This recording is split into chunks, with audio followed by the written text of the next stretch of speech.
പഹൽഗാം ഭീകരാക്രമണത്തിന് തിരിച്ചടിയായി ഓപ്പറേഷൻ സിന്ദൂർ എന്ന ആസൂത്രിതമായ ആക്രമണത്തിലൂടെ കൃത്യമായ മറുപടി നൽകിയതിന് പിന്നാലെ രാജ്യവ്യാപകമായി അടിയന്തര സൈനിക സാഹചര്യം നേരിടുന്നതിനാവശ്യമായ മോക്ക് ഡ്രിൽ നടന്നു.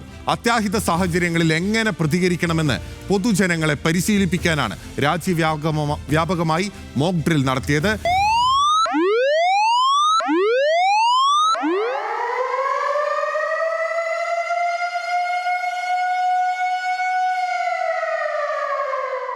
ആക്രമണ സാഹചര്യം നേരിടാനുള്ള പരിശീലനത്തിന്റെ ഭാഗമായാണ് രാജ്യവ്യാപകമായി മോക്ക് ഡ്രിൽ നടത്തിയത്. കേന്ദ്ര ആഭ്യന്തര മന്ത്രാലയത്തിന്റെ നിർദ്ദേശപ്രകാരം രാജ്യത്തെ 259 സിവിൽ ഡിഫൻസ് ജില്ലകളിലാണ് ഇന്ന് മോക്ക് ഡ്രിൽ നടന്നത്. സംസ്ഥാനത്തെ വിവിധയിടങ്ങളിൽ നടന്ന മോക്ക് ഡ്രില്ലിൽ പൊതുജനങ്ങൾ പങ്കാളികളായി.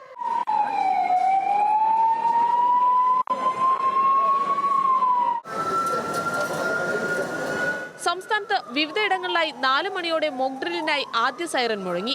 സൈറൻ മുഴങ്ങിയതിന് പിന്നാലെ സേന മോക്ക് ഡ്രില്ലിനായി സജ്ജരായി.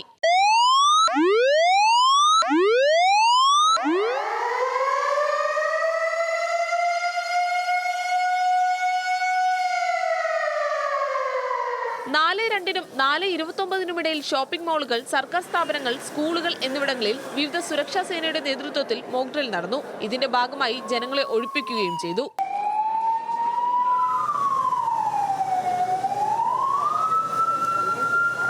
അപകടത്തിൽപ്പെട്ടവർക്ക് പ്രാഥമിക ചികിത്സ നൽകുന്നത് എങ്ങനെ, കെട്ടിടത്തിന് മുകളിൽ കുടുങ്ങിയവരെ രക്ഷപ്പെടുത്തുന്നതിനുള്ള മാർഗങ്ങൾ, പെട്ടെന്നുണ്ടാവുന്ന തീപിടുത്തത്തിൽ നിന്ന് രക്ഷ നേടുന്നത് എങ്ങനെ തുടങ്ങി പ്രാഥമിക വിവരങ്ങളാണ് സുരക്ഷാ സേന മോക്ക് ഡ്രില്ലിലൂടെ ജനങ്ങൾക്ക് മുന്നിൽ അവതരിപ്പിച്ചത്.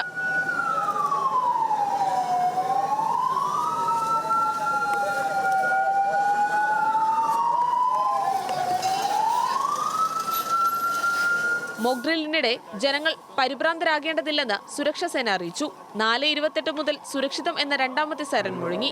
ഇതോടെ മോക്ക് ഡ്രിൽ അവസാനിച്ചു.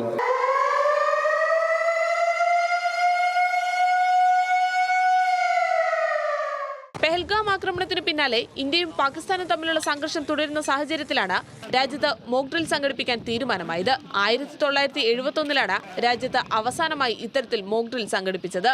News desk, news Malayalam.